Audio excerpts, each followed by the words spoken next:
Hey everyone, Rick here, and folks, welcome back to another unit review for Battlefields of Mana. And I gotta tell you, this is one of the most, in my opinion, handsome units in any of my Battlefields of Mana armies. This is a unit of light cav, and I'm speaking specifically about this Regal Guard unit. I mean, I love the color scheme.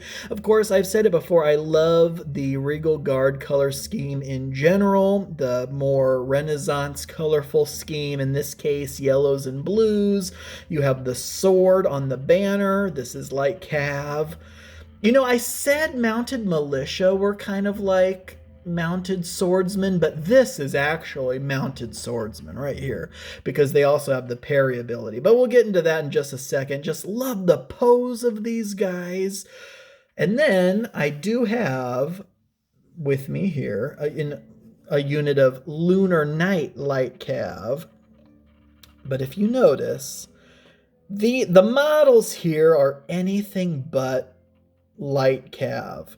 Of course, when I picked out the figures that I wanted to have commissioned, I would say that I picked the poorest for the Lunar Knight Light Cavalry. Here's their stat card with their figure, because that figure looks so totally armored out. The horse, the rider, everything. That is a heavy cav, if anything. But here is their stat card. Same stats, of course, as the Regal Guard unit. So you just have to use your imagination. Imagine they didn't have that much armor on them. But anyways, here is light cav. Let's talk about them. What makes them unique? Attack dice, 2. That's pretty standard, pretty common. Every figure in close contact is going to get 2 attack dice apiece. No combat strength special abilities. Armor value 2, so it does take 3s or more on opponent's attack dice in order to hit them. Now, in addition to their defense roll, just like swordsmen, they do get a parry save. So, again, just like a normal attack, the opponent rolls their attack dice, the defender rolls an equal number of defense dice, cancels out as much of the attack dice as possible. If there are still attack dice remaining, this parry ability lets the light cav take that many dice and roll them one final time, and on results of 6, nothing less, results of 6 cancel out another attack die each. So that's what a parry save is. Saves on 6s. No range, movement of 6, just like other cavalry units. You'll notice infantry are typically 3 or 4 inches. Cavalry are 5 or 6 inches. In this case, movement of 6, so they can move 6 inches on one movement, use both movement actions to move 12 inches, but wait! There's more, and we'll get into that in a second. Let's talk about that gigantic initiative bonus, folks. Initiative bonus of +4. This is the highest initiative bonus that we've seen yet, if you are watching these in order. But also, just in general, the highest initiative bonus for a non-character unit. Everything else has been 0 to 3, and 3 has been rare and has been considered high. This is a +4. So when you're rolling, you and your opponent, close combat, rolling to see who goes first, you each get a d6. You get to add +4 to your die roll. Almost guaranteed your opponent is now adding +4 to their die roll.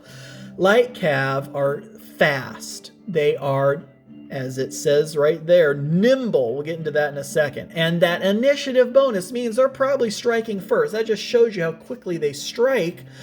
Health of 2, so every figure in the unit has 2 health, which means every 2 wounds is another casualty removed from the unit.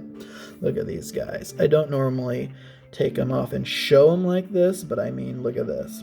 Again, manufactured and painted by Alternative Armies in the United Kingdom.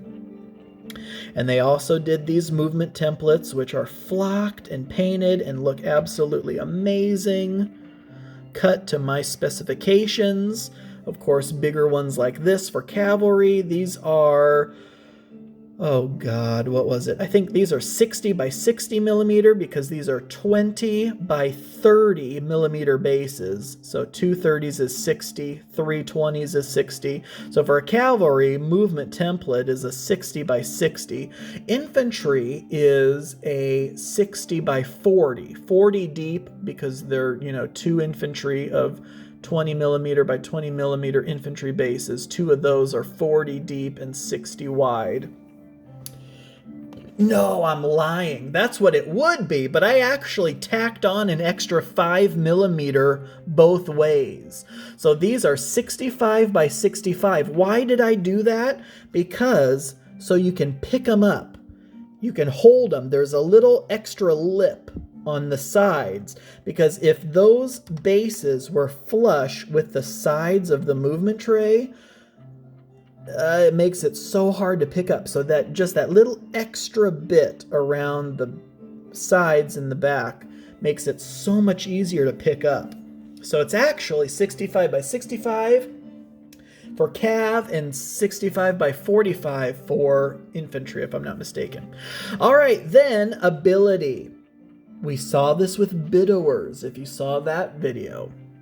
They have the nimble special ability, which gives them an extra move, a free movement action. Normally on your turn, you have 2 actions, move and attack, or move twice. You can't attack twice, so it's move and attack, or move twice and forego your attack. Light cavalry have the nimble special ability, which gives them an extra free movement action. Again, they're moving 6 inches on any given movement action. If they use all 3 movement to move, that's 18 inches. Again, typical battlefield size is 2 feet by 2 feet, though I have been playing on 3 feet wide by 2 feet deep, so you have a wider deployment area. I've been loving that, but even so, you're still 2 feet away from your opponent, minus the base depth, because the back of the battlefield is right along the back side of the unit, so you're already up this far, so it's not even 2 feet away from your opponent.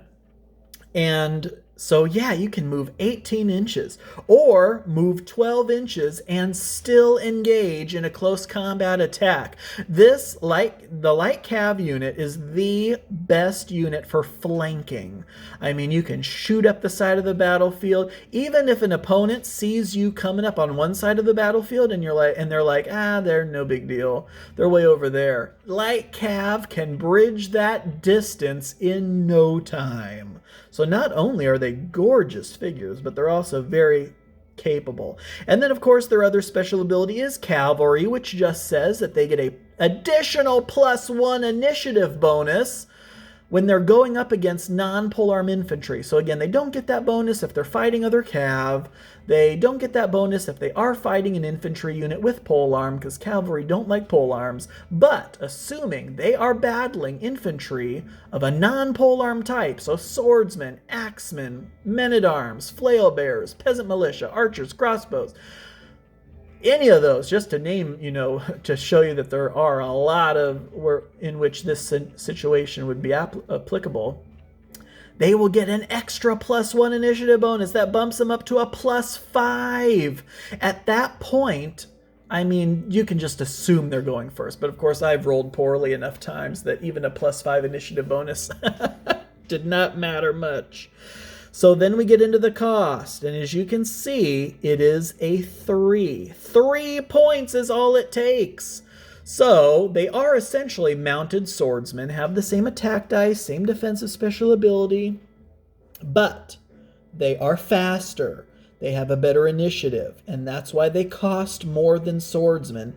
They do cost 3 points, but when you look at just the ways that you can use them, how fast they are, how they're probably going to strike first, that's just so impressive. And that's why I encourage you to add a unit of light cav add a unit or 2 or 3 or 4 to your Battlefields of Mana army today. And folks, that's where we're going to leave this one. Thank you all so much for watching.